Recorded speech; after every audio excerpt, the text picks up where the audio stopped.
Continuamos. Bueno, pues ¿puedo continuar ya? Sí.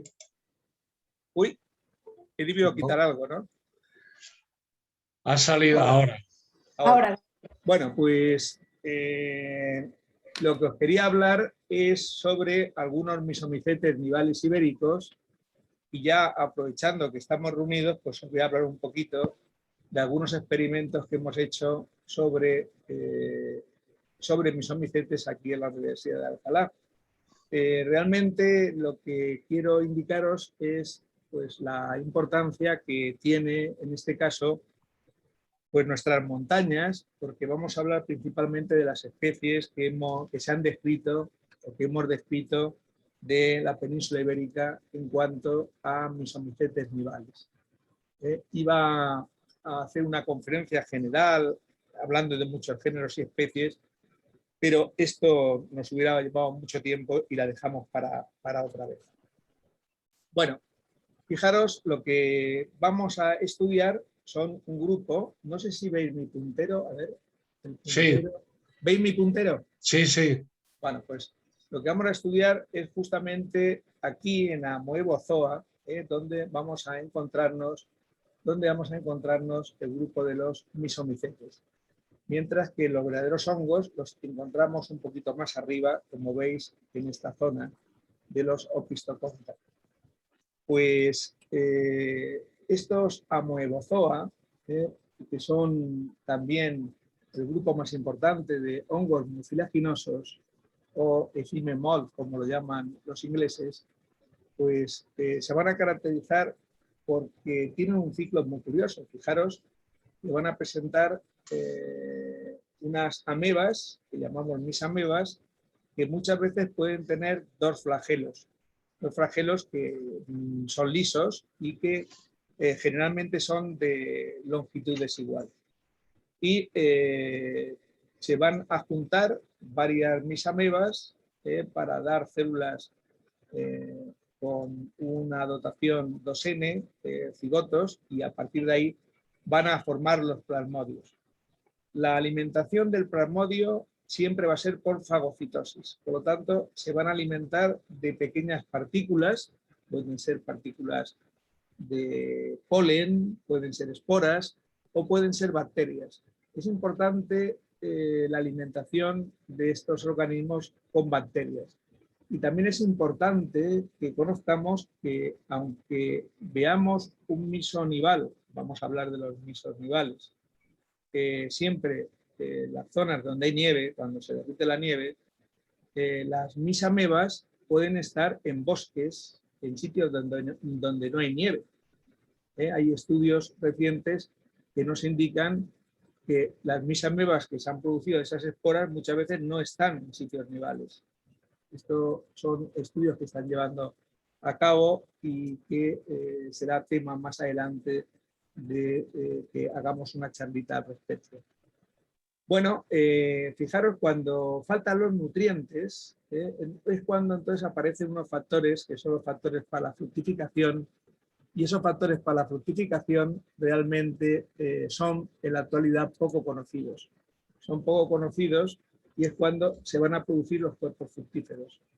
Bueno, fijaros que aquí tenéis estos Amoebozoa, que si tenemos aquí en el ciclo, veis que lo que tenemos dibujado en azul, con este color azulado, sería la fase, por llamarlo de una forma, haploide, y la fase que tenéis aquí donde se van a producir ya estas estructuras de plasmodio, etcétera, pues va a ser la fase diploide. Es un ciclo muy curioso. Bueno, la forma de moverse, aparte de que tengan flagelos, los flagelos van a depender sobre todo de la presencia de agua en el medio. Si tenemos agua, las misamebas se van a transformar en células flageladas, con estos dos flagelos generalmente un poquito desiguales, pero si no encontramos agua, entonces automáticamente pierde los flagelos y tenemos esta estructura que os señalo aquí con este fondo amarillo, y se van a mover por la emisión de pseudópodos, como veis aquí. Aquí tenemos el núcleo y lo que hace es captar las partículas y englobarlas y comérselas. Entonces actúa por fagocitosis y las vacuolas cogen todas estas partículas para digerirlas y absorberlas.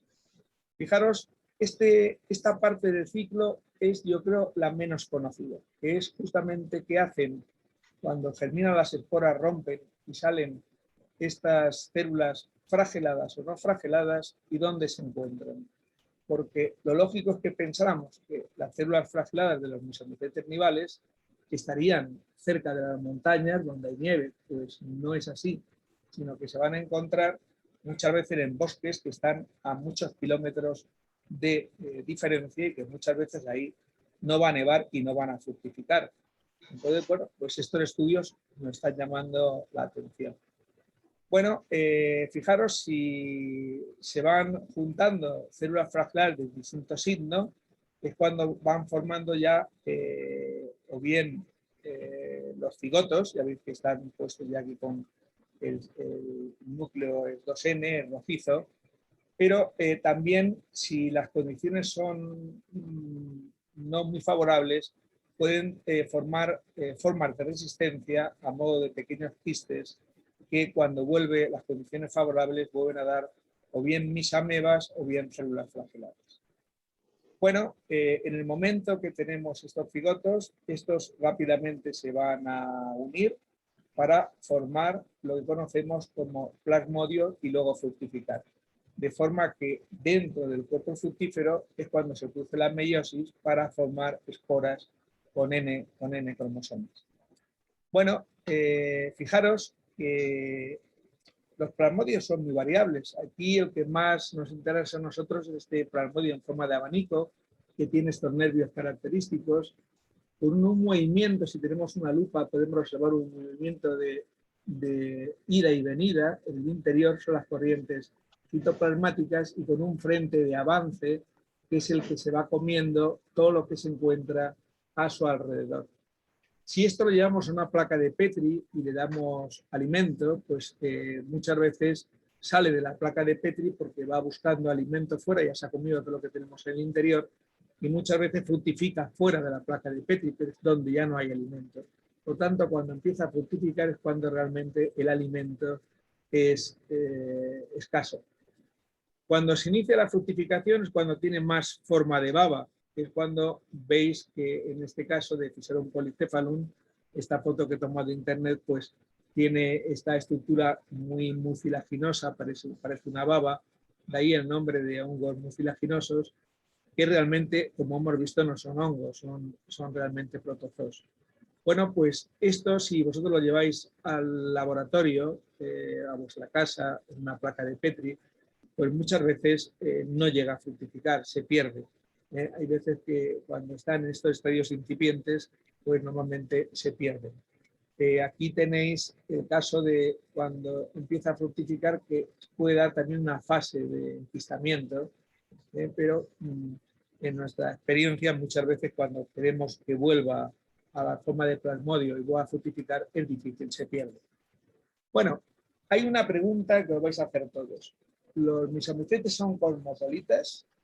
Es decir, que si yo encuentro un misonival, estamos hablando de misonivales, en lo alto de la Sierra de Guadarrama y me encuentro otro en las montañas de los Alpes, o me lo encuentro en los Apeninos o en Sierra Nevada o en el norte de África, ¿cómo es es que son todos cosmopolitas? ¿Es que esas esporas son llevadas por el viento? ¿O cómo llegan a alta montaña? ¿Cómo llegan? Pues esa pregunta nosotros llevamos muchos años haciéndola y tuvimos la suerte de encontrarnos con dos profesores del Departamento de Física de nuestra universidad que colaboran con la NASA. Y entonces pues se nos ocurrió coger un misomicete que fructifica en nuestro departamento, en unos troncos que tenemos allí de choco, en unos tocones, cogimos furigoséptica y se nos ocurrió meterlo en un globo, hacer un vuelo a gran altura para ver lo que ocurría a esos hongos, entre ellos este misomiceto, cuando era sometido a una altitud considerable, cuando era sometido a unas temperaturas bajo cero importantes, cuando era sometido a una presión atmosférica importante y sobre todo cuando era sometido a una radiación ultravioleta importante. Porque claro, para que las esporas vayan de un continente a otro, tienen que ir por el viento, por lo que se llaman las autopistas del viento. Y claro, tienen que subir a la estratosfera y ahí la radiación ultravioleta es grande. Entonces, la prueba era si nosotros metemos en un globo, en la NASA, metemos un misomicete, después cuando lo recojamos, si este misomicete puede fructificar, puede darnos lugar al plasmodio y si ha sido alterado por las condiciones que puede soportar.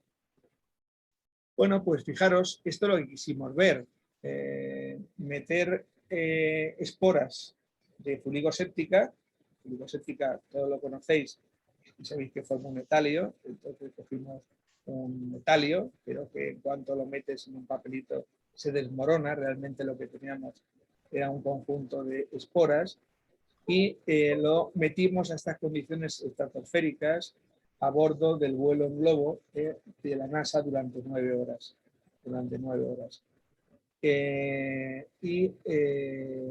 Después vamos a ver cómo hacemos el experimento. Fijaros, vimos que este es el globo que veis aquí.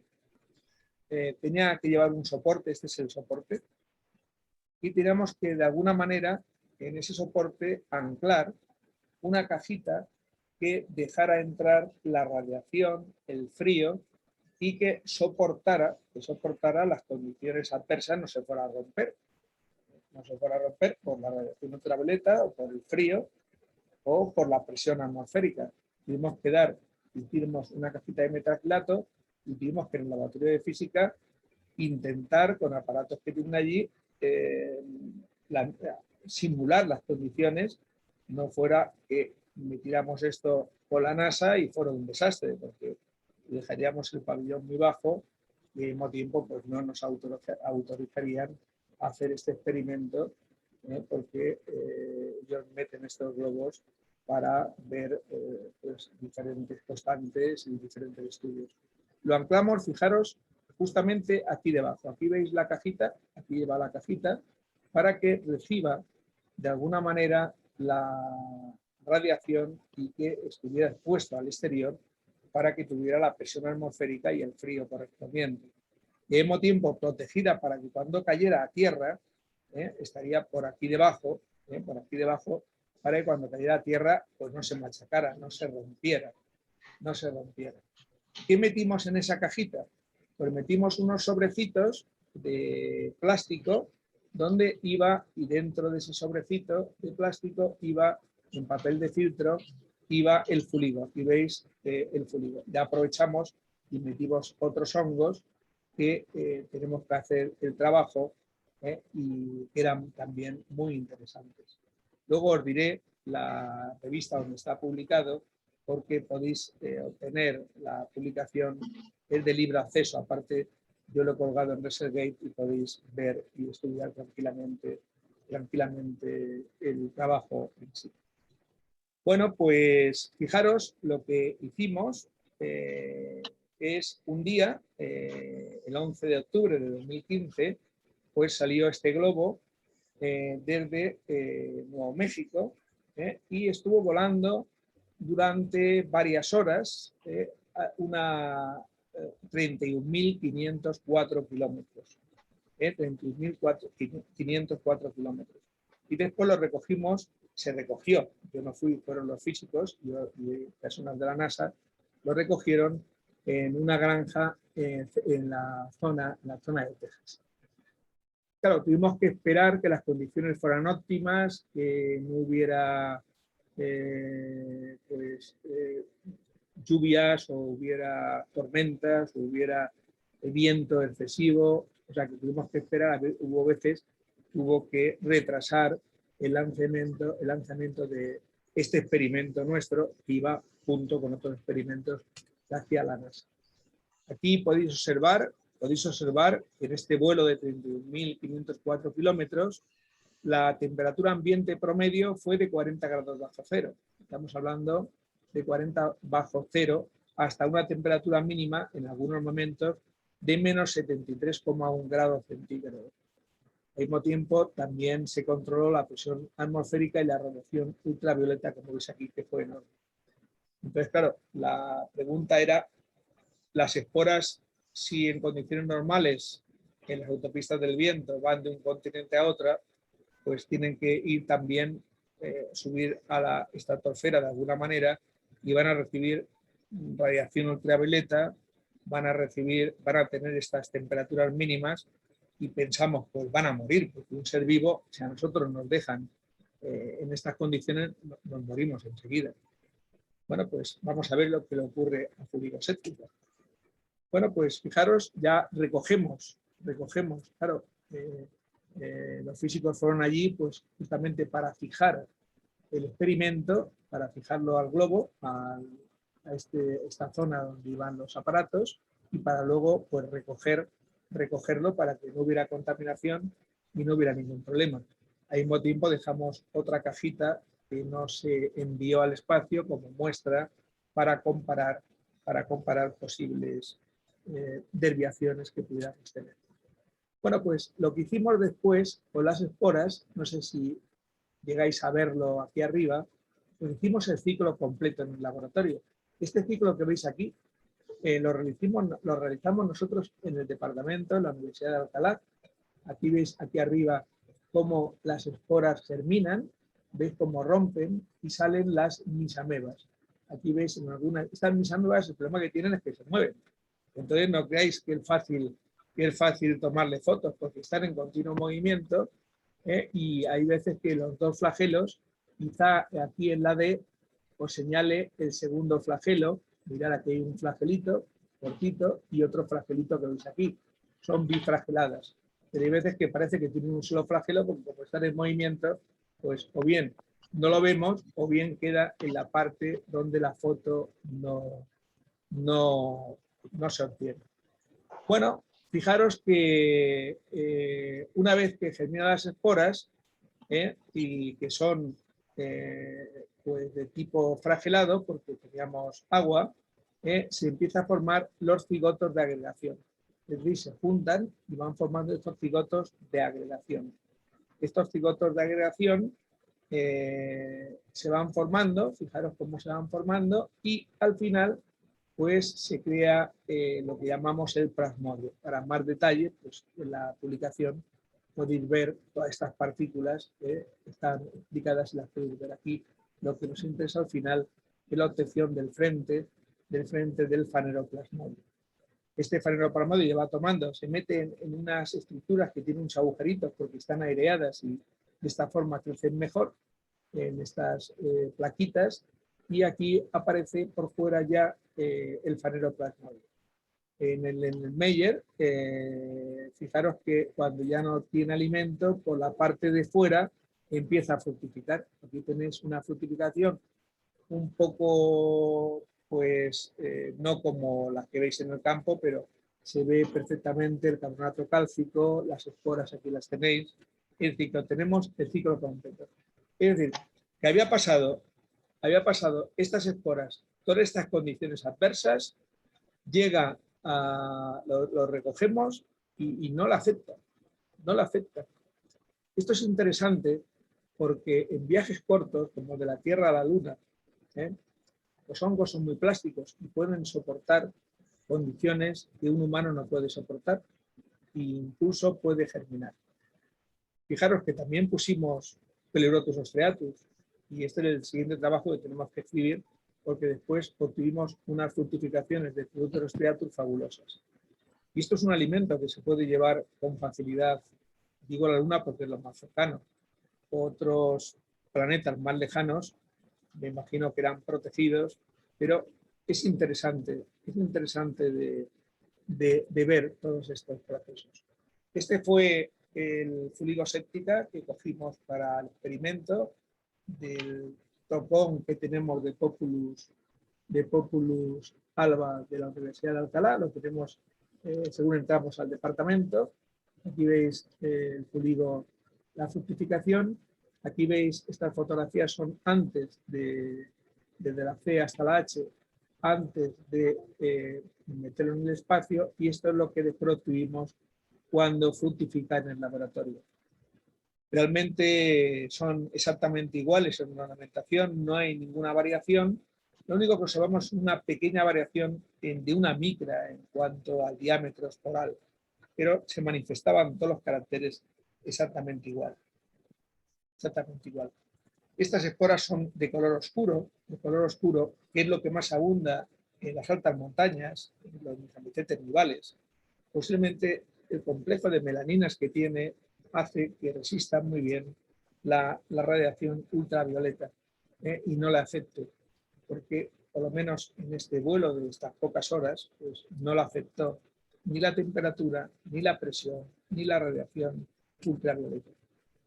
Bueno, tenemos que indicar que cuando hablamos de misomicetes, las fructificaciones, conviene que lo denominamos como esporocarpos, porque muchos libros todavía utilizan, sobre todo son antiguos, como Martin Eusopoulos, la palabra esporangio.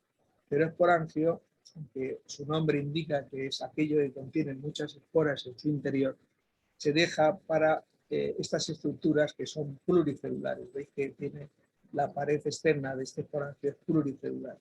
Las paredes de los esporangios, de los misomicetes, no son pluricelulares, son unas membranas que no están formadas por células y por lo tanto normalmente hablamos de esporocarpos que pueden ser estipitados, pueden ser sentados, o cuando todos ellos se reúnen en una masa hablamos de etalios. Cuando muchos esporocarpos quedan juntos, pero hay una zona pequeña de separación, hablamos de un pseudoetalio. Y el plasmodiocarpo es cuando todo el plasmodio fructifica. Lo típico es la mitrica serpula, es el típico. Bueno, aquí os he puesto algunos ejemplos para que después los veáis. Simplemente veis etalios y veis diferentes esporocarpos. Bueno, es muy importante los misomicetes, aparte de las coloraciones que pueden variar. Las coloraciones le damos importancia y depende de la alimentación del misomicete, hay veces que varían un poquito más o menos. Esto lo veréis sobre todo de las arcirias. Pues lo que sí es importante es que tengan restos del peridio. Estos restos del peridio a veces quedan como una copa, son importantes. La forma de rotura de ese peridio es importante. La presencia de pie o ausencia de pie es importante. Todos estos pequeños detallitos hacen que estos misomicetes, aunque son muy pequeñitos, realmente los caracteres son muy llamativos para estudiar. Ahí tenéis el capilicio y las esporas en esa masa algodonosa, y allí tenéis, como os he dicho, el peridio, que es muy importante de ver. Bueno, en cuanto a las características, lo tengo que mencionar porque siempre habrá alguna persona que entre a la charla y dirá, ¿y qué es el capilicio? Pues es esta estructura formada por pelitos, por filamentos, son filamentos generalmente huecos, y que cubre la pared, cubre toda la esporoteca. Esta cabeza la llamamos esporoteca y todo ello le llamamos esporocarpo. Por tanto, esto sería la esporoteca, aquí tenemos otra esporoteca y otra esporoteca. El pie puede, como en el caso de las comatricas, aquí lo tenéis, negruzco, puede ser de carbonato cálcico, y la columela, si es continuación de carbonato cálcico, esta columela, cuando es de carbonato cálcico, le damos un nombre algo distinto, le llamamos pseudocolumela. Pseudocolumela cuando es de carbonato cálcico. Si es prolongación del pie y no es de carbonato cálcico, lo denominamos como columela. Realmente son colúmelas, no hay que darle tampoco mayor aplicación. Y lo más importante de los misomicetos, aparte de la morfología, es que observéis las esporas. Las esporas es fundamental para los misomicetos, no queda más remedio que aplicar técnicas de microscopía electrónica. Vosotros diréis, Hombre, yo quiero determinarlos con el microscopio óptico. Con el microscopio óptico se puede llegar a bastante, pero para tener seguridad es fundamental la microscopía electrónica, porque las esporas, normalmente de los mesomicetos, suelen ser globosas y suelen ser ornamentadas. Es muy rara la espora lisa, es muy rara. Muy pocos mesomicetos tienen esporas lisas. Estas verruguitas o espinitas o retículos o crestas, como veis aquí, o retículos muy complejos, como veis aquí, pues tienen su misión. Y la misión más importante va a ser por la dispersión de las esporas. Estamos haciendo un trabajo con los físicos justamente para ver la influencia de la ornamentación esporal para la dispersión de las esporas por el viento, para ver cuáles pueden llegar a más altura, menos altura, cómo después pueden fijarse en el soporte, a ver qué sacamos de ahí. Es una cosa curiosa. Bueno, pues fijaros, digo que es fundamental ver la ornamentación, porque claro, es una espora que normalmente suele medir, en los ambientes es muy normal, 8, 9, 10 micras. Raramente encontramos esporas de 14, 15, 16, no son las más frecuentes. Pues claro, si estos son, fijaros, si esto que veis aquí son 10 micras, estos son 10 micras, ¿qué mide estas verruguitas? Que estamos hablando de décimas de micra, que no se ven. Pero claro, es que las verruguitas son fundamentales, porque puede haber verruguitas muy chiquititas y otras más grandes, como veis aquí, que parecen pirámides. Esta estructura que parecen pirámides, a microscopio óptico solamente se vería esto. Estas chiquititas no se verían, no se verían. Y esto caracteriza a muchas especies del género Anfilia. Que la ornamentación esporal esté formada, como veis, por estas espinitas de forma tan regular, pues caracteriza a muchos estemonitis. Que al óptico lo podemos ver, sí, con un buen microscopio óptico, pero claro, no todo el mundo tiene un buen microscopio óptico con contraste de fases. Estamos hablando de microscopios caros. Entonces, lo ideal es llegar a observar, como vemos aquí, por ejemplo, la cromática anómala de Ramelot, que fue el antiguo director del Jardín Botánico de Meissen, en Bruselas, Bélgica.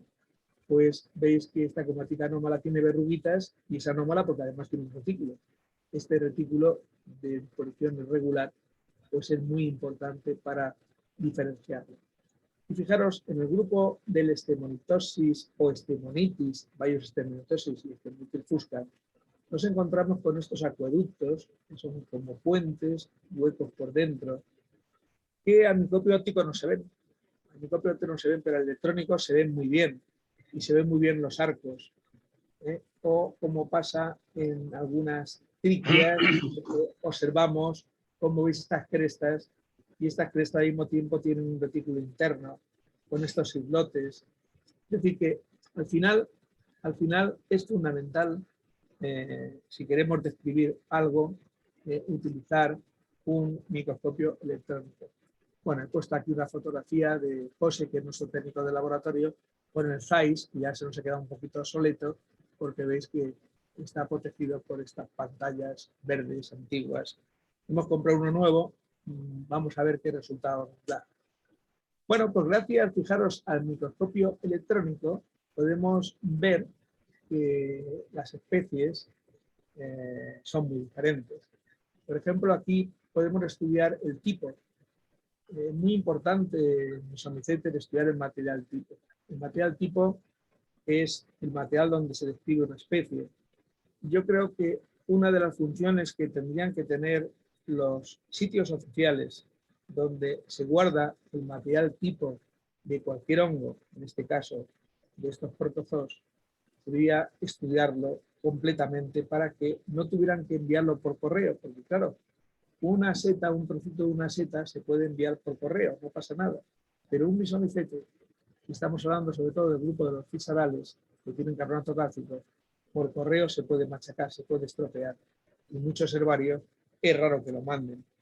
Y claro, si un herbario no lo manda, ¿para qué quieres tener algo que no se puede estudiar? Porque eso no contribuye lógicamente al conocimiento científico. Si tenemos algo para que se pueda estudiar.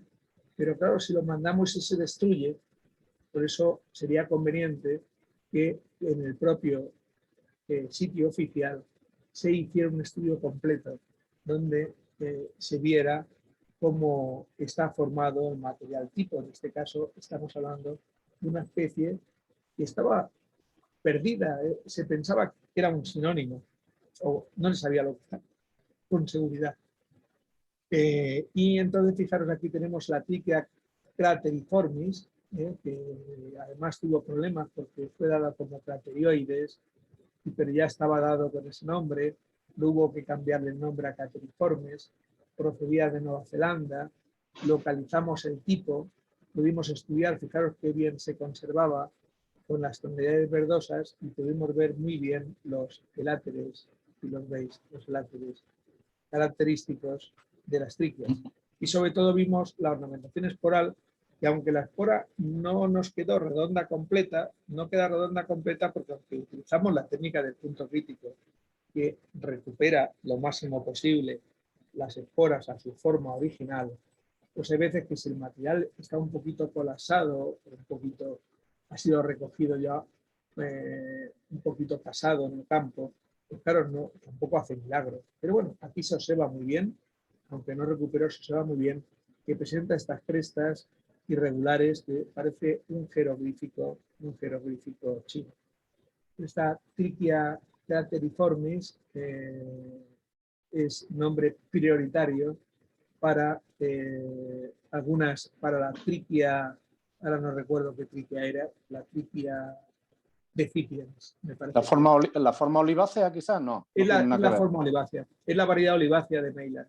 También estudiamos la variedad olivácea y claro, la variedad olivácea de Meylan, pues justamente Paco, Meylan era muy buen taxónomo, vamos a hablar de Meylan, era muy buen taxónomo, pues claro, él había visto que había una diferencia y por eso le llamó la variedad olivácea.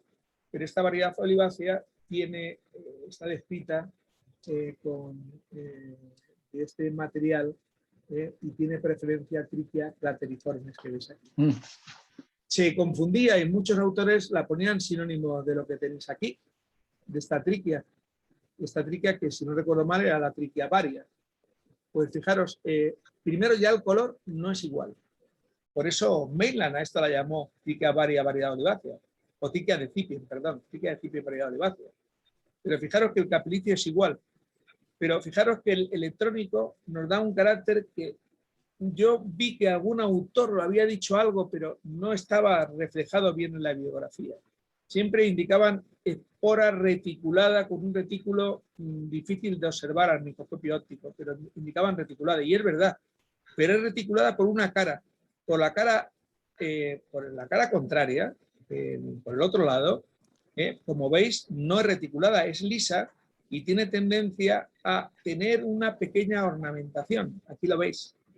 Parece que esta ornamentación se asemeja un poquito a la crateriformis. Aquí lo veis, se asemeja un poquito, pero aquí es mucho más gruesa. Esta es totalmente distinta macroscópicamente y microscópicamente.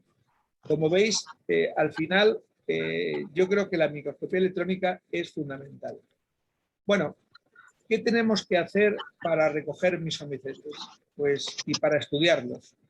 Pues yo creo que lo que es fundamental para recoger mesomicetes y estudiarlos, primero, fijaros, a mí me enseñó Nanenga Bremecan, me enseñó que me comprara un tintero de colina, que es esto que veis aquí, esta es mi caja de reactivos, un tintero de colina que es un rojo característico, que tiñe muy bien, sobre todo el capilicio de algunos géneros, sobre todo el género arcidio.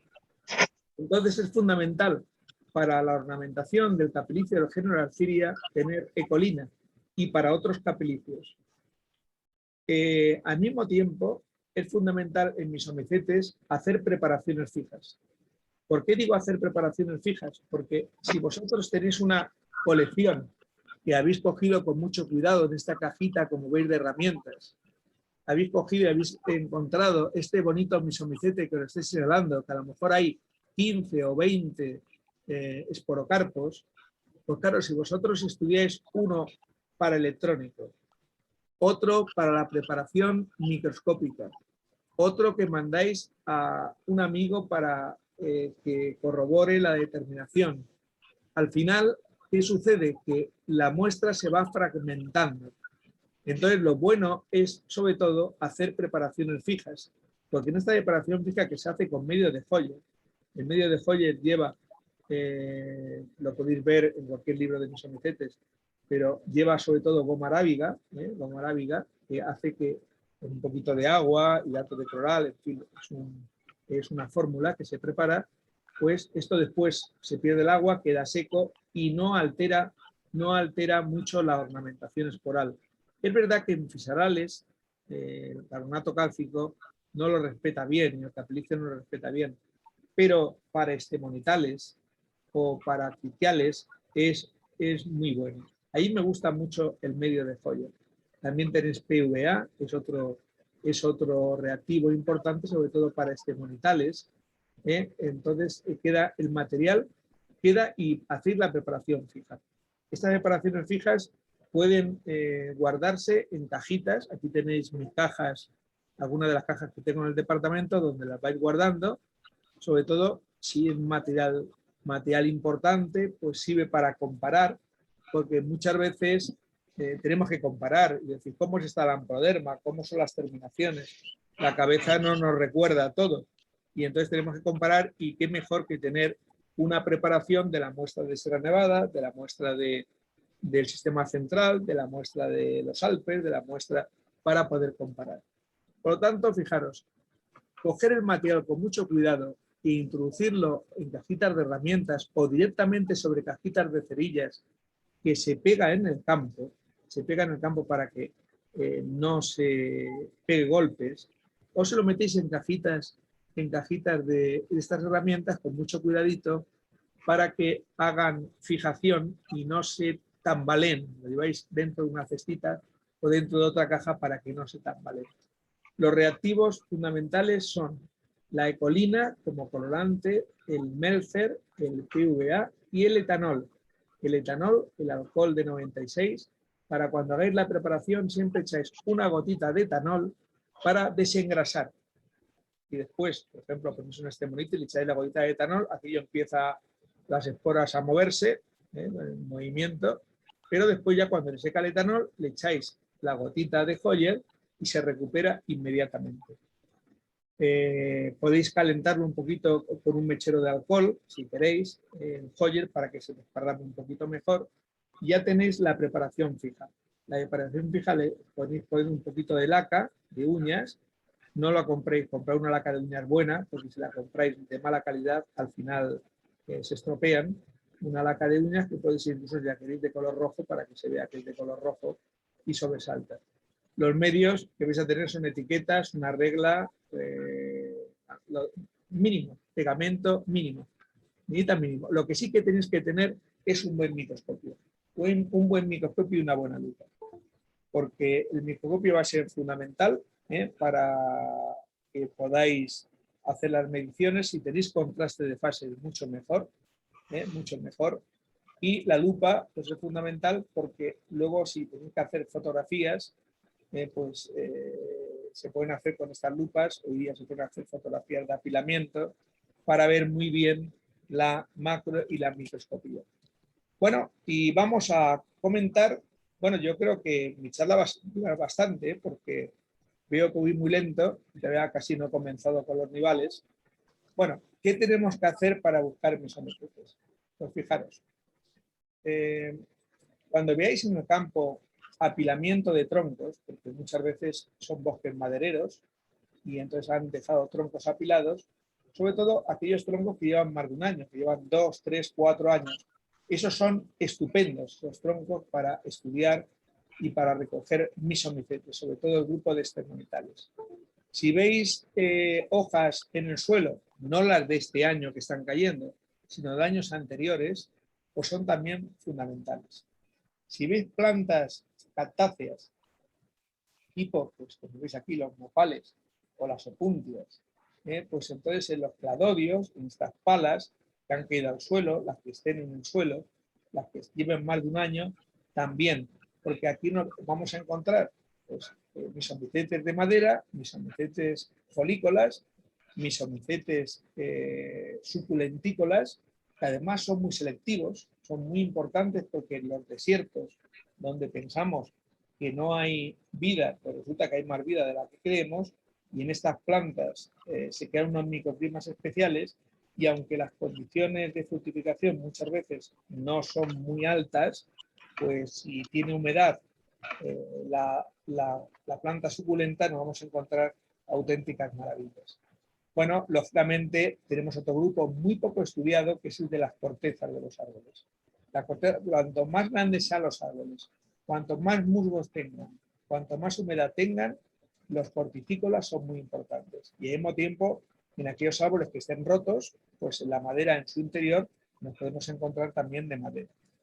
En estiércol es difícil verlos en el campo, pero yo me acuerdo cuando estuve en Baja California, en México, allí en el estiércol no era raro encontrar de vez en cuando algún misomicete. Es verdad que aquellos herbívoros no tomaban antibióticos. Los herbívoros que tenemos nosotros en nuestras granjas muchas veces deben de tomar antibióticos porque el estiércol tarda en producir hongos. Tiene que estar el tiempo en el campo. Entonces, muchas veces lo que hacemos con el estiércol es llevarlo al departamento y ahí en cámaras, en placas de Petri, en humedad, pues pueden salir. Y luego tenemos las placas húmedas, las cámaras húmedas, que son muy importantes, porque con un poquito de papel de filtro lo ponéis cubierto de agua y cogéis trocitos de cortecitas, trocitos de restos que habéis cogido en el campo, y al cabo de 1 o 2 días ya empiezan a salir los más pequeñitos, que son los equinoxeriales. Otros tardan 1 mes o 2 meses. Hay que ir siguiéndolos.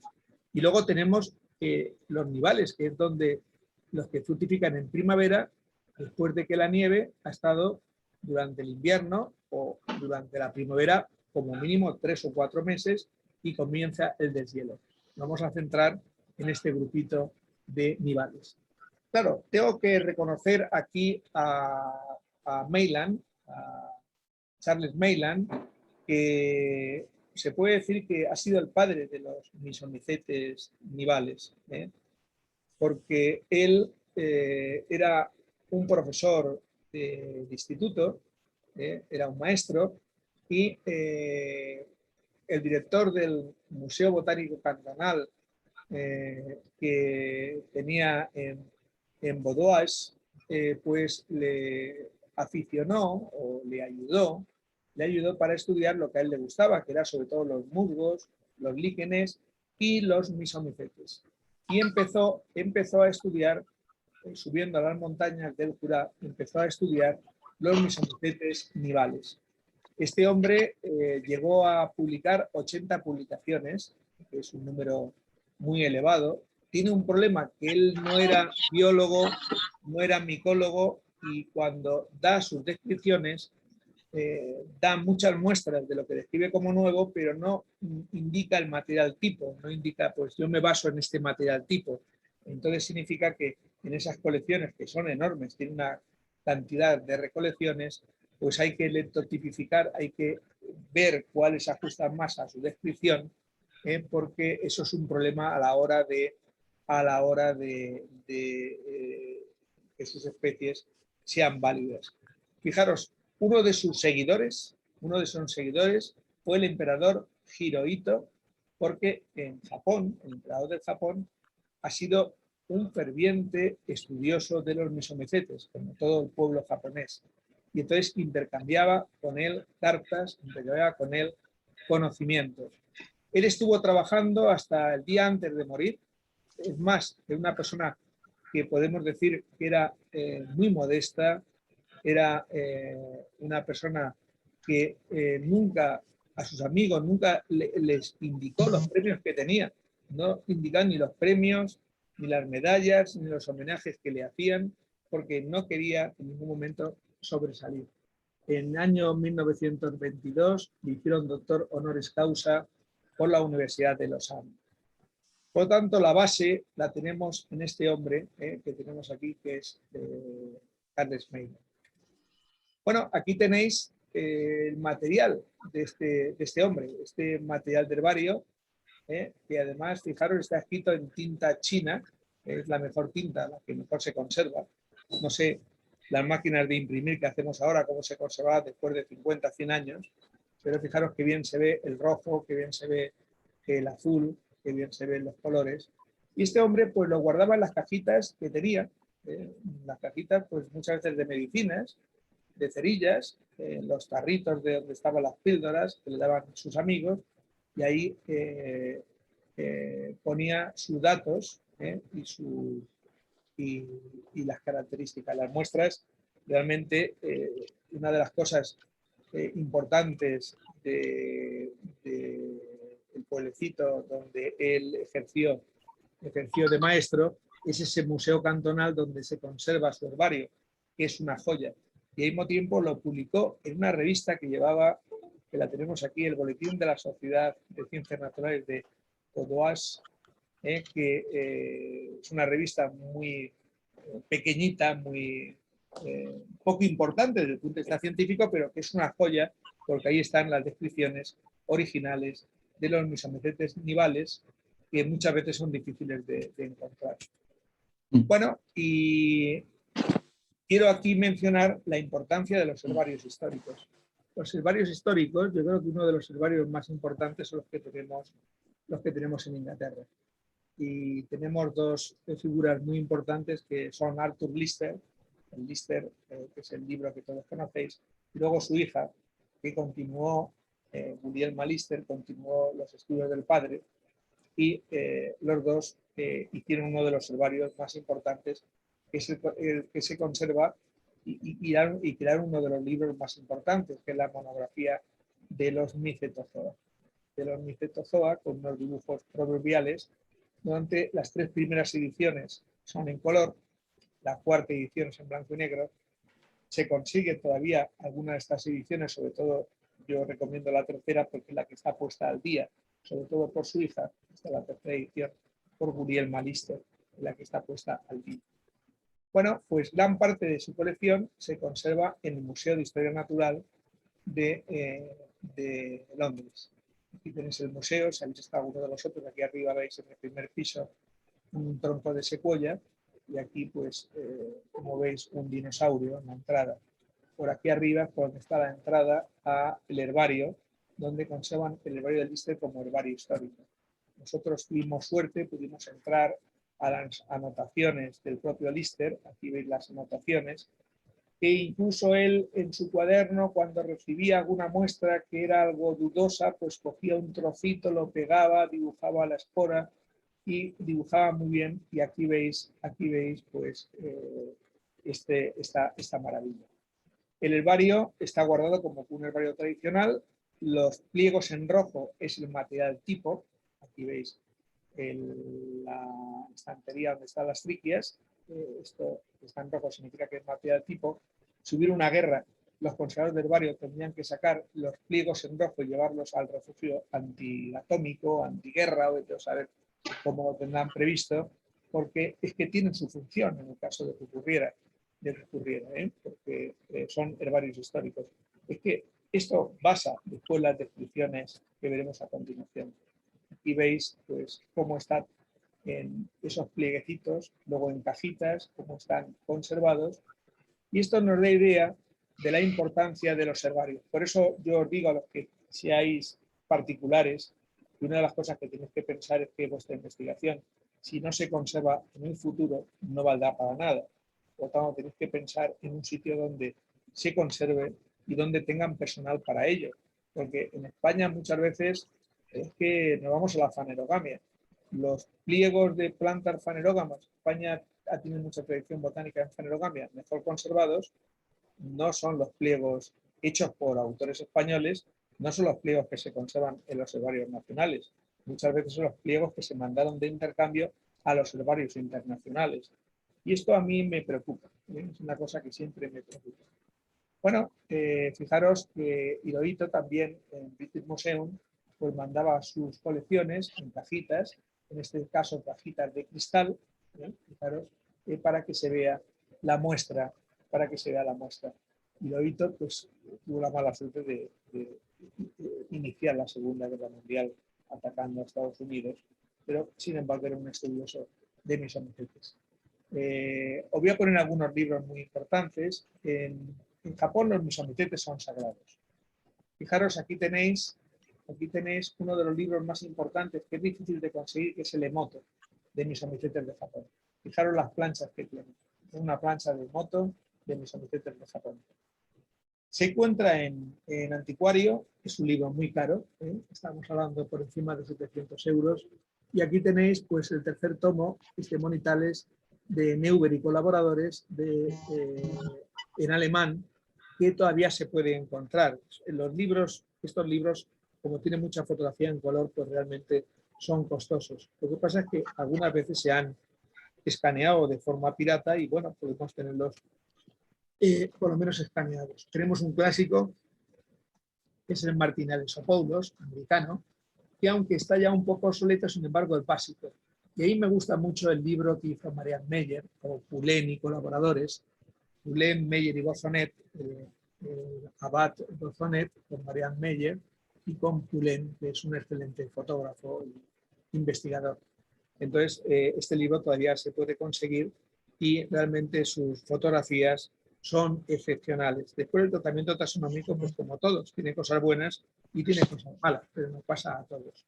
Quiero también destacar dos libros de Stephenson, de este investigador americano, que ha trabajado y ha sacado un libro de Mesomicetes de Nueva Zelanda y ahora recientemente acaba de salir los Mesomicetes de Australia. Este último está muy bien ilustrado y la verdad es que merecen la pena. El único inconveniente de estos libros es que, sobre todo este último, está por encima de 100 euros su precio. Bueno, con respecto a los estudios moleculares, voy a poneros 4 datos porque, entre otras cosas, yo no soy especialista en molecular y para eso tenemos a Ángela, que dentro de poco en Alemania ahora está ahí trabajando, Ángela López Villalba, y posiblemente dentro de un año, cuando ya lea su tesis doctoral, nos podrá ahondar más en estas vicisitudes. Fijaros, la biología molecular de Mycetozoa no es igual que la de los hongos agaricales. Obtenemos otros genes distintos y todavía no está tan evolucionada como la de, por ejemplo, boletos o, por ejemplo, rúsulas, etc. Pues aquí, si vamos a los trabajos de Fieredonno, pues ya en el 2010 nos indicaba que en Mesomicetes ella reconocía, como veis, por un lado, los que tienen esporada amarilla, por lo menos hialina, triquiales, y por otro lado los que tienen las esporas más de coloración púrpura, que son el grupo de los equinosteliales, monitales y fisalares. Bueno, pues esto es lo que os he estado indicando, con las coloraciones más bien brillantes, amarillentas, y con las coloraciones oscuras en su estudio molecular, y ya ella vio que no funcionaba molecularmente, es decir, que los géneros que estábamos tratando no estaban soportados. Hemitriquias, metatriquias, periquenas, alfirias, estaban un poco mezclados, la cosa no iba bien, y que algunos caracteres como la birrefingencia no tenían valor filogenético. Entonces, decía que había que juntar familias, que la cosa no funcionaba y reconocía simplemente esto que veis aquí. Estos clados que podían ser reconocidos y solamente 2 estaban bien soportados. Yo os tengo que traer este trabajo que yo creo que es el mejor en la actualidad, que es el de Leontiev y colaboradores. Leontiev es un investigador ruso con Snigler, alemán, con Stephenson, con Novosilov y con Oleg Shepin, este ruso joven que está haciendo su tesis doctoral, que yo creo que va a ser el futuro ya muy cercano. Fijaros, publica en Fitotasa, recientemente en el año 2019, publica este árbol que yo creo que es lo más avanzado que tenemos, donde aquí reconoce una serie de órdenes, como veis aquí, reticulariales, liceales, triquiales, equinosteliales. Fijaros que aparece el orden meridermatales para las meridermas, es decir, las meridermas que se separaron de las lampodermas relativamente hace poco, pues lo reconoce como familia Meridermatáceas y como orden independiente con respecto a los Estemonitis, que ya no denomina al orden Estemonitales, sino le denomina Estemonitidales y la familia Estemonitidaceas. Y luego al final aquí aparece el orden de los fisarales, donde fijaros que, bueno, pues aquí aparecen una serie de familias donde se encuentran, como cosa curiosa, las lamprodermatáceas. No están con Estemonitis. Bueno, pero esto es lo que más os puedo poner y que podéis coger de internet porque son de libre acceso. Hay una cosa que todos nosotros conocemos, que donde estés trabajando es donde más vas a estudiar. Nosotros estamos en la Comunidad de Madrid, pues si nos gustan los montes nivales, ¿a dónde vamos a ir más que al Parque Nacional de la Sierra de Guadarrama? Nuestro principal trabajo ha sido en el Parque Nacional de la Sierra de Guadarrama. Hemos estudiado otras zonas, muchas veces enviadas por otros colaboradores, porque fijaros, en nuestro departamento, en la Universidad de Alcalá, nunca hemos tenido un proyecto que nos pagara el estudio de los mesomicetes.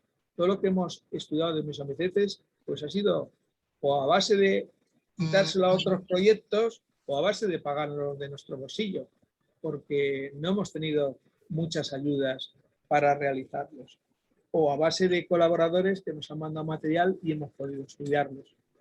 Bueno, lo importante, fijaros, aquí tenemos una fotografía donde veis a Aurelio Castillo, yo estoy aquí en el centro, Carlos Illana, aquí está Antonio Sánchez, y estamos aquí en el Guadarrama, en los neveros. Cuando encontramos estos acúmulos de nieve, pues son muy importantes. Nos ponemos a ver dónde está derritiéndose la nieve, porque justamente donde se derrite podemos encontrarnos trocitos de ramitas, de las gramíneas o las plantas que estén ahí.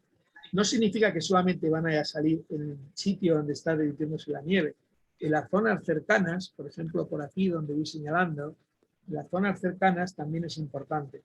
Es importante que no llueva, porque claro, si resulta que por aquí hay mesomicetes y ha llovido la noche anterior o 2 días antes, pues lógicamente muchas de las estructuras explotan, desaparecen y no las vamos a encontrar. Y tenemos que esperar a que fructifiquen nuevos de la nieve que se va derritiendo. Fijaros, si nos damos cuenta, aquí veis, está tomada la foto in situ, ¿eh? Aquí veis cómo está cayéndose la nieve, aquí se hace un efecto iglú, es decir, que aquí dentro no hace mucho frío. El frío a lo mejor lo tenemos aquí encima de la nieve, pero aquí dentro no. Y estas gotitas que van cayendo, fijaros que aquí se ve el agua, pues veis aquí la pajita en el borde, porque esto no lo he puesto yo, aquí la pajita en el borde, aquí la aumentamos, por aquí tenéis en el borde una diderma, aquí tenéis una diderma en esa pajita, y así encontramos la diderma Meyere. La diderma Meyere la describimos en el año 2003, y está dedicada a la profesora Marianne Meyer. Marianne Meyer, francesa, quizá una de las mejores conocedoras de los mesornivales en la actualidad.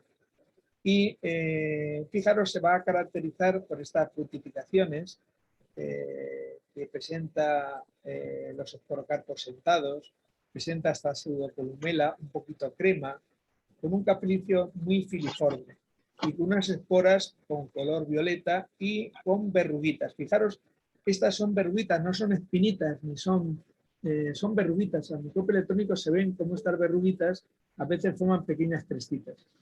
Bueno, pues así las describimos y pensábamos que se podía diferenciar de otras didermas nivales por justamente esta ornamentación esporal. Y pues parece ser que esta especie está muy distribuida en Europa, está soportada molecularmente, con lo cual significa que posiblemente se vaya a quedar como buena especie y pues ha pasado desapercibida porque posiblemente ha sido confundida con las que tenían las esporas con otro tipo de ornamentación, como la Diderma alpinum, en fin, con otras especies características. La Diderma Meyere es relativamente frecuente sobre todo en restos de herbáceas, en restos de poáceas, aunque también puede aparecer en matorral, pero en poáceas es frecuente, justamente en ese ambiente que tenéis ahí. Bueno, describimos una lamproderma muy bonita en la sierra de Guadarrama, que fijaros tiene el pie, cómo se mete la columela, cómo llega a la mitad, cómo el capricio es oscuro, y presenta este retículo, esta espora reticulada característica que al electrónico vemos que tiene unas alas enormes, qué bonita es, por dentro no tiene ninguna verruguita, que es la Lamproderma retirugisporum. Le pusimos un nombre un poco complicado porque yo cuando veo un inglés o un nórdico decir retirugisporum, pues claro, es complicado, pero a nosotros también nos cuesta trabajo decir cosas en inglés o en alemán, o sea que donde las dan las toman. Eso es para chinchar a los ingleses, ¿no? Claro, aquí Retirugisporum, que sí que es interesante. Bueno, ahora estamos estudiando toda la Retirugisporum de Francia, porque ha aparecido en otros sitios, del norte de Europa, incluso de Sierra Nevada, a ver si todas tienen soporte molecular, porque nos podemos llevar sorpresas. Yo, como vas a tener, Paco, la presentación, pues aquí vas a tener pues casi esta plancha que es inédita, hemos hecho plancha de todos los tipos, que no están publicadas, pero la vas a tener por si quieres comparar con el material. Sí, esta es una preciosidad. Luego tuvimos también la suerte de describir esta especie tan bonita en el año 2004, que es relativamente frecuente y que ha estado confundida con la comatica alpina.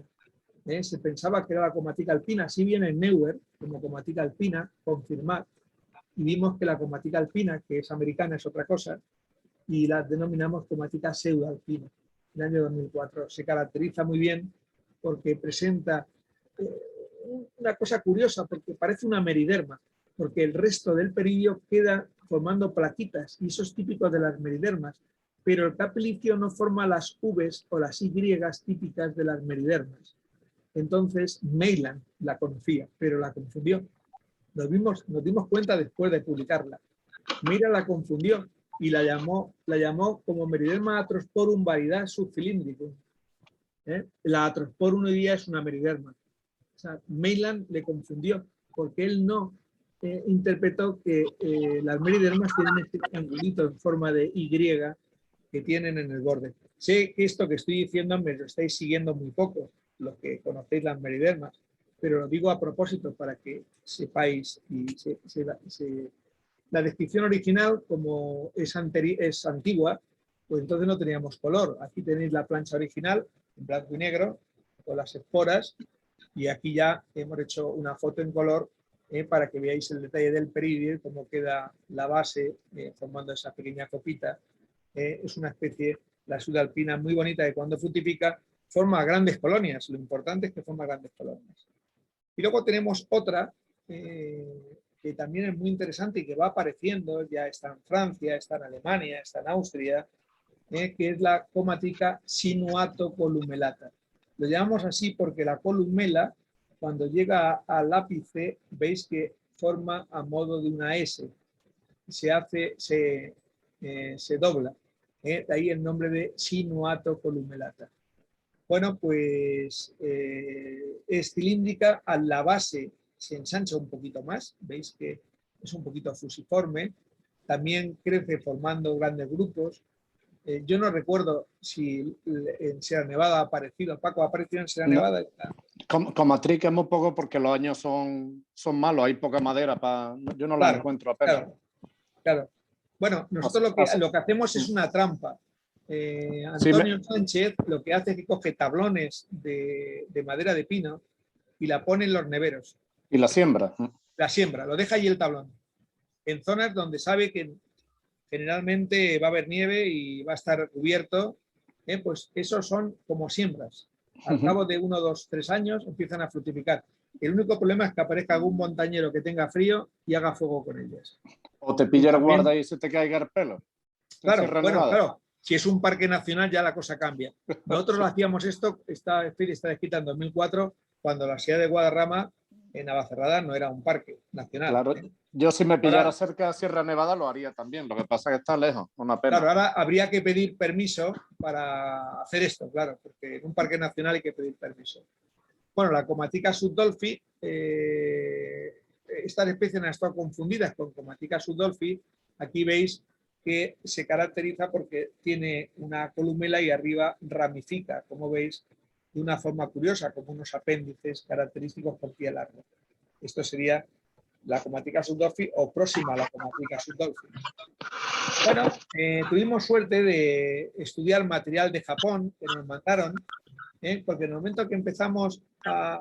Esto es en cuanto empieza a tener fama de que vas haciendo las cosas medianamente bien, pues te vas encontrando con que personas de otros países pues te van mandando material.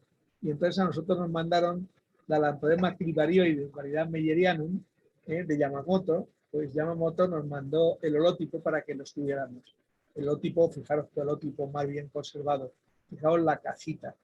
Fijaros todo escrito, bueno, aquí está escrito en japonés, pero fijaros lo bien pegado que está. La muestra excelente. Aquí veis que es una Lamproderma con un capricio muy finito, apenas oscuro, con los hilos muy estrechitos y que la ornamentación esporal al óptico ya se ve que forma algo raro, pero al electrónico, fijaros lo que forma. Esta ornamentación no estaba descrita en Lamproderma y tuvimos que subir la variedad meyerianum de cribarioides, tuvimos que subirlo a Lamproderma meyerianum, es decir, a especie independiente, respetando lógicamente a Yamamoto, que le había dado primero él como variedad, y esto lo hicimos en el año 2005. Esta especie por ahora es endémica de Japón. Por lo tanto, los endemismos pues parece que funcionan, porque por ahora nada más se encuentra en Japón. Bueno, y así describimos de Estados Unidos la Comatica calderaensis, o calderensis, si queremos hacer la contracción. Esta está del Parque de Caldera en Estados Unidos y es una comatrica nival que es de madera, que fijaros tiene un pie relativamente largo. Fijaros como aquí arriba está esta es la plancha que utilizamos de tipo. La muestra tipo es la 1 y la 2. Esta era un isótipo. Ahora yo tengo la duda que la 3 sea exactamente igual, pero la 1 y la 2, que es el holotipo, es lo importante, porque fijaros también cómo tiene el capilicio muy junto, muy apretado. Esto es importante. Bueno, pues nos fuimos al Teide. Nos fuimos al Teide porque en el Teide vimos un año que había nevado. Dijimos, jolín, si hay nieve en el Teide. ¿Habrá misonivales en el Teide? Nadie ha estudiado misonivales en el Teide. Pues, ¿qué hacemos? Pues nada, nos cogimos un bono barato, nos lo pagamos y nos fuimos para allá con nuestros recursos. Y al final, pues, después de pedir los permisos, porque aquí es un parque nacional, pudimos subir a las zonas donde estaba la nieve depositada. Y aquí veis a Antonio Sánchez, aquí veis a Ángela, aquí estoy yo. Pues estábamos justamente en el Teide, donde aquí veis una bomba de estas volcánicas. Ya estaban empezando a florecer alguna planta y veis que encontramos pues misos nivales. Fueron las primeras descripciones de misos nivales del Teide. Y mira de casualidad, ahí también estaba la Comatrica calderaensis. Aquí veis cómo presenta esta estructura característica de este capilicio muy congesto y con una ornamentación pues típico de las comatricas. Esto lo encontramos, pues si alguien quiere volver al Teide, el 2 del 5 del 2016. Este año también ha sido bueno. Estuvimos a punto de pegar el salto, pero tuvimos miedo, somos un poco miedosos con el COVID, no nos habían vacunado y dijimos, bueno, a ver si al final nos contagiamos y no fuimos, pero volveremos allí. Bueno, de vez en cuando encontramos cosas muy chiquititas, porque fijaros, esta medida que tenéis aquí de la figura 1, de la 1 a la 9, es 0,1 milímetro. Es decir, que estamos hablando de estructuras de 0,5, 0,6 milímetros, que en el campo no las veis, ¿Por qué lo veis? Porque vais al laboratorio con otra muestra, a lo mejor con una lamproderma, miráis la madera con la lupa con mucho detenimiento y decís, tate, ¿esto qué es? Y os encontréis con una estructura muy pequeña que rompe en placas y que no tiene capilicio. Es que estáis con una licia.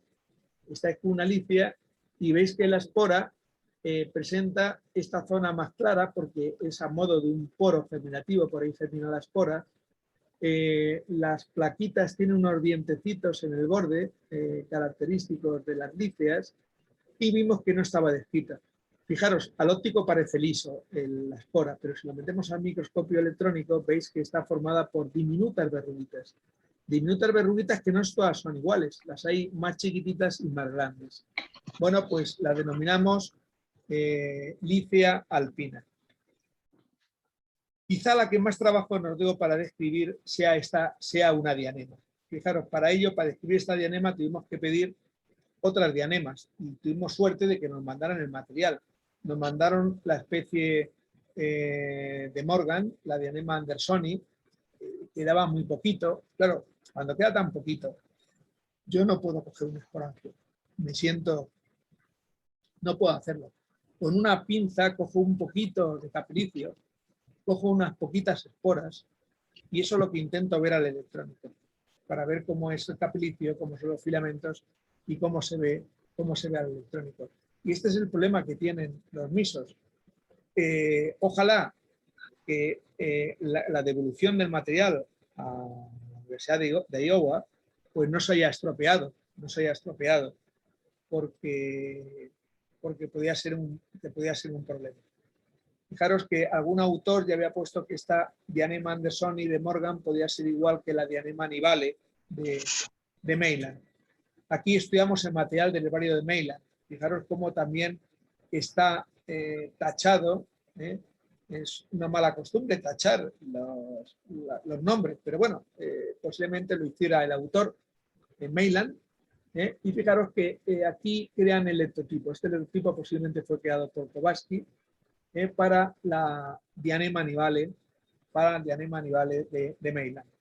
Bueno, pues entonces aquí tenéis el material, aquí tenéis los filamentos. Este material estaba un poquito mejor, se podía coger unos poquitos más de pelitos para ver el capilicio y aquí vemos la ornamentación. Bueno, fijaros el color, es un color un poquito ocre, son colores ocres, son colores amarillentos y aquí describimos nosotros lo que pensamos que es nueva especie, porque las coloraciones son muy diferentes. Son oliváceas oscuras. Esta dianema es la Leptotrichum. Vamos a ver lo que dice más adelante la biología molecular cuando se haga. Porque claro, el problema de la biología molecular es que tenemos que hacer biología molecular del tipo de Meylan, a ver si sale, porque es antiguo, y del tipo de Morgan, y a ver si se puede hacer, porque hay muy poco y autorizan a hacerlo. Entonces, cuando las técnicas se requiera muy poco material, pues se podrá hacer. Bueno, nuestro caso no es problema porque tenemos muchas muestras, entonces se puede estudiar con facilidad y esta la denominamos dianema Leptotrichum. La principal diferencia es el capilicio muy estrechito, Leptotrichum, y el color verde de las fructificaciones de esta especie nival que nace sobre todo en Phytisus. En la clave lo diferenciamos en nivale porque fijaros, capilicio en nivales de 2 a 4 milímetros en anchura, el Leptotrichum es de 1 a 2, las esporas en nivales son más pequeñas, aquí son un poco más grandes. Pero bueno, vamos a ver, en la ciencia tenemos que ser modestos y pensar que puede ser una buena especie o que la biología molecular nos diga todo lo contrario. Por lo tanto, habrá que esperar a nuevos estudios. Bueno, quizá una de las especies más interesantes que he estudiado ha sido el tipo de Lepidoderma Peyer-Indolfi. Este material esta especie fue dado por Mer y Pinoy, fue dado en África, ahí tenéis la localidad, y fijaros, este es el dibujo original que se conserva en Francia, y claro, el material estaba tan escaso que yo dije, ¿me pueden mandar un poquito de lo que había recolectado el doctor Mer? El doctor Mer, ¿me pueden mandar un poquito para poder estudiar? y me mandaron en una cinta de papel de pegar, de tipo celo, de papel, me mandaron unos pelitos y unas pocas esporas. Y yo con mucha paciencia tuve la suerte de poder despegarlos y ver el caplicio completo. Aquí lo veis el caplicio completo. Fijaros, pude hacer estas bonitas fotos incluso de óptico e incluso de electrónico. Y de esta forma, pues se conoce el tipo de Lepidoderma perindolfi, porque había un gran problema en ese momento, ¿qué era esa Lepidoderma? Posteriormente pudimos estudiarla con material que nos mandó Cainelli, que hace unas fotografías soberbias, son como las de Paco, y fijaros, en estas fotografías vemos que estas lepidodermas se caracterizan porque presentan plaquitas de carbonato cálcico, no son espinosas, son plaquitas, de ahí como que la pueden estar en la parte externa o pueden a veces verse también en la parte interna de la lepidoderma. Y fijaros cómo el caplicio era exactamente igual que el que vimos como tipo, y la ornamentación esporal era igual. Por lo tanto, ya teníamos la Lepidoderma perindolfi. Fijaros bien en la espora, que presenta una espora con una ornamentación un poquito espinosa. ¿Veis las espinitas que sobresalen? Sobresalen pues sobre 0,3, 0,5 micras, como unas espinitas. Bueno, pues tuvimos la suerte, cuando estuvimos en Sierra Nevada, de coger algo que pensábamos, claro, Sierra Nevada está al lado de África.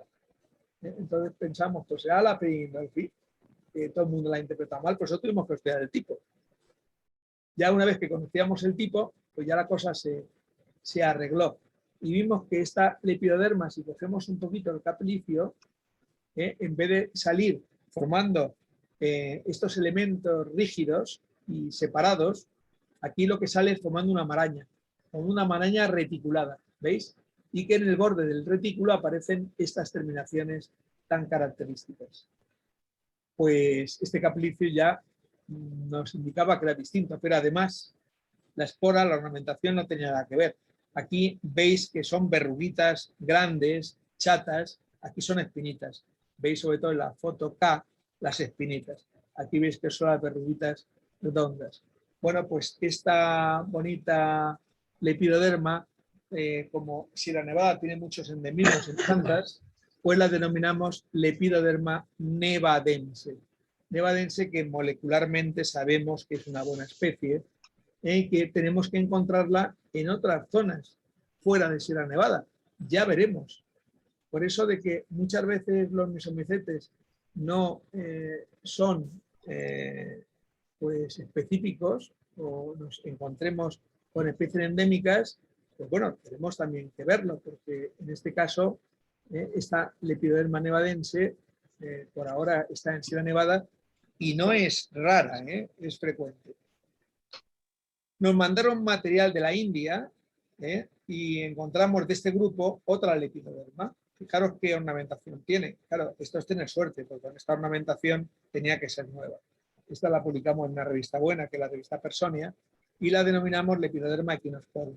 Hoy día sabemos por biología molecular que es una buena especie, está soportada molecularmente y que también está en Europa. O sea que fijaros cómo las cosas, pues en este caso, aparte de la India, pues también está en Europa. Bueno, ya estamos terminando. Hace poco, en el año 2019, en el boletín de la Sociedad Micológica de Madrid, muchas de estas especies se han publicado en este boletín, y muchos extranjeros, pues nuestro boletín lo piden por los trabajos de mesomicetes, porque les interesa tenerlos. Igual que pedían en su época la revista de Mailand, porque publicaba mesomicetes en esa revista. Pues publicamos esta Lamproderma guadarramicum, en esas maderas que Antonio Sánchez pone de trampas. Apareció esta Lamproderma diminuta, porque es que la escala es de 0,5 milímetros, superaba un poquito el milímetro de altura y se caracterizaba porque tenía aquí este resto de anillo. Y era constante este resto de anillo. Teníamos varias colecciones, el peridio se mantenía. Para tomar estas fotos teníamos que quitárselo, porque si no, no nos dejaba ver no nos dejaba ver cómo era el capilicio, y veis que el capilicio en el extremo es muy espinoso. Las esporas, fijaros al electrónico cómo se manifiesta, ese resto que tiene un poquito hacia el centro del pie o el primer tercio del pie, a modo de un anillo. Aquí veis la ornamentación esporal y cómo el capilicio en el borde es un poquito espinoso. Y como veis, los filamentos son mucho más estrechos. Esta lampoderma, pues la llamamos lampoderma guadarramicum. Aquí veis otra muestra donde se vuelve a repetir, aquí sobre el centro del pie. Mirad cómo señalamos ese resto de la lampoderma guadarramicum. Bueno, y tenemos que buscar, a los que os gustan los misos de nivales, estas especies en España. Yo llevo buscándolas un montón de tiempo y no las encuentro. Y son muy típicas. La lampoderma cacographicum de Bozonnet, Marianne Meyer y Poulain. Fue publicada en el año 97 en Francia. Fijaros que tiene una ornamentación curiosísima. Aquí la veis. Es una lampoderma como todas, con un pie corto, con un peridio un poquito grisáceo y luiscente, con un capilicio oscuro y con una ornamentación única en el género. Fijaros el electrónico que bien se ve, incluso al óptico. Pues esta hasta ahora es una especie de Francia y creo que también está citada en Alemania. Y luego tenemos también la lampoderma cristatum de Meylan. Fijaros, boletín de la sociedad en su revista, el año 1921. Fijaros esta bonita lampoderma cristatum, la ornamentación que tiene. Ya al óptico se ve que tiene unas crestas grandes, pero mirad al electrónico lo bonitas que son. Son una maravilla y quizá aparezca, el día menos pensado aparezca o en Sierra Nevada o en el norte de España, en el Pirineo o en el sistema central. Es decir, que todavía queda mucho que investigar y también podemos encontrarnos con especies nuevas. Bueno, ya estamos terminando y os he traído aquí pues algunos micólogos importantes de misomicetes. Aquí tenéis a Stephenson, este micólogo que es enorme, mide más de 2 metros, e igual que es tan grande, es una bellísima persona. Está en la Universidad de Arkansas. David Mitchell, inglés, yo tuve la suerte de trabajar con él, venía mucho a Alcalá, y estuvimos estudiando misomicetes conjuntamente. Ha fallecido ya hace algunos años y era posiblemente uno de los mejores micólogos actuales, que ha fallecido actualmente, de los ingleses. Aquí tenemos a Marianne Meyer, que es la que lleva toda la parte de nivales en la actualidad. Aquí tenéis, como no vais a conocer a Carlos Lado, quizás sea el misomicetólogo mejor español, bueno, quizás no, seguro. Yo le dirigí la tesis doctoral y claro, lógicamente, pues más sobrepasado por la razón de que se ha dedicado toda la vida a ello y porque así tiene que ser. Los alumnos tienen que sobrepasar a quien les ha formado a ellos. Aquí tenéis a Martin Snigler en Alemania y ahora Ángela está con él, está con Martin. Martin y Yuri Novocilov, ruso, son los que actualmente gran parte llevan la biología molecular. Entonces esperemos que obtenga Ángela una buena formación y que será el futuro de los misomicetes, no solamente en Europa. Yo creo que va a ser una misomicetóloga muy importante a nivel mundial. Bueno, y con esto terminamos la charla. Perdonar, creo que me he pasado de tiempo y si queréis preguntarme algo, pues estoy a vuestra disposición. Esto está grabado, Gabriel. ¿Cómo se puede consultar luego la grabación esta? La grabación la podéis descargar y Esther os pasará... En la página de la sociedad estará el enlace de YouTube. Vale. La tenemos que cargar a YouTube y luego ponemos el enlace. Esta noche lo haremos. Esperar un par de días y sí, la podéis descargar. No, esta misma noche seguramente podrán ya. Ah, pues esta misma noche la Qué rápida. Mañana seguro. Vale, estupendo. Bueno, pues si queréis preguntarme algo, pues es el momento.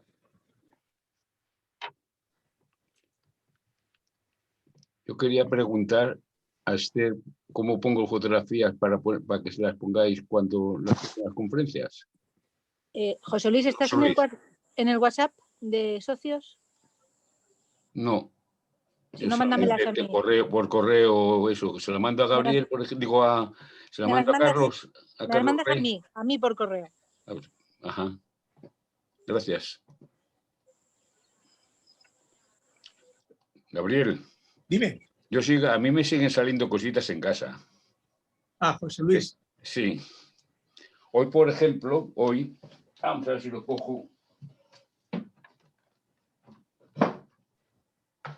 ¿Qué fondo más guapo le has puesto a la...? Yo no sé, si eso como lo pone mi hijo, que es el que sabe, vamos a ver si consigo. Es una maravilla el fondo. ¿Lo consigues ver? José Luis, mejor mándame la foto y la semana que viene lo ponemos, ¿vale? Es que así no se va a ver. Sí, no. Hay veces que la foto pierde un poco. Mejor que me mandes una foto y el lunes lo ponemos. De los que os dediquéis a recolectar o a hacer cultivos de misos, intentar que sean poblaciones importantes, es decir, que no sea uno. Como mínimo tengáis 6, 7, 8 esporocarpos, que muchas veces tenéis 1 o 2. Sí. Con 1 o 2, aunque sea muy importante, no podemos hacer nada. Es que lo gastamos simplemente en la preparación fija. Sí, sí. Bueno. Y luego le das con el alfiler sarta y pierdes el único que tiene, ¿no? Claro, sí. Claro.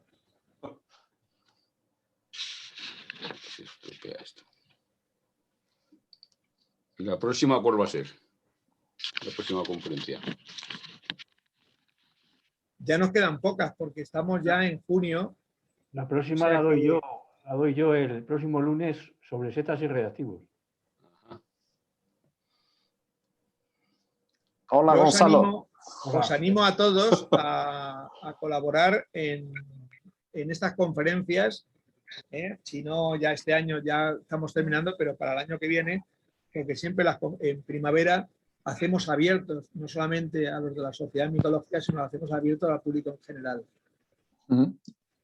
Es interesante, está muy bien. Pues Paco, ahora que estamos aquí y Ángela, ya me ha mandado Miriam de las fotos de la Bahamia que tenemos pendiente del Pizarro. Estoy ya con ello. Estupendo, a ver qué sale. Ya os diré. La Bahamia yo creo que va a ser la... ¿cómo se llama? La crasipela. La crasipela. Las fotos de electrónicos son parecidas. Vale. Pues esa es súper abundante. Esa es aquí una maldición en la encina, ¿eh? Claro, es corticícola. Sí, bueno, hay que ver bien ahora la descripción original. Bueno, vamos a ver.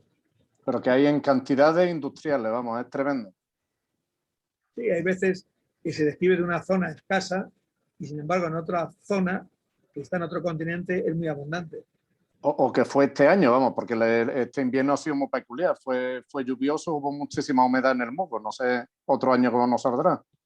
Claro. Pero los mogos han sido, este invierno han sido tremendos. Sí, además están muy poco estudiados. Yo siempre en invierno, las especies de invierno son las que más prometen porque son poco estudiadas. La gente se cree que no hay misos en invierno.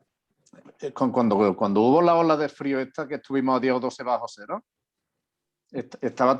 fructificaron un montón en la ola de frío esa, ¿eh? Porque viene el frío y entonces fructifican. Sí, sí, hubo un montón de cositas ahí.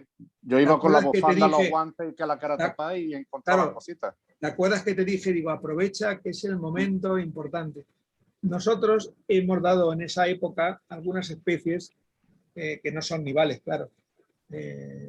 Como el Physarum, Clavodecum y la comatrica, hay una comatrica que dimos también, que no recuerdo cómo la pusimos el nombre, era de hojas de olmo. Sí, ahí hay un tajo. Si el año viene en bono, ahí para divertirse una época de temporada con los musgos y con las cortezas.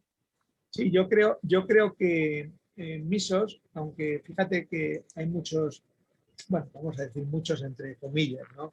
Investigadores, realmente cuanto más estudias, cuanto más vas al mismo sitio, más te das cuenta de que quedan todavía cosas que describir. Ujú. A nosotros nos pasa en la Sierra de Madrid, ¿eh? Claro, yo este año es que no salió ningún tipo de emiso, ni en la hoja, ni en la madera. Y se me ocurrió justo al lado de la oficina, había un chopo que estaba lleno. Y cuando fructifique ese, ya sé que tengo que irme a ver los troncos. Justo al lado de la oficina se llena de crateriforme y ha salido, ¿cuál era este año? Ya que no recuerdo cuál era, cortícola. Al final salió Physarum cortícola, un montón. Claro, claro. Así que esperemos que vengan 2 o 3 años buenos, hasta que nos aburramos de ese estrato. Claro. Pues, oye, habéis sido unos tíos grandes, porque fíjate, yo, claro, lo he preparado, menos mal que no he hablado de misos en general, si no os tengo hasta las 10 de la noche.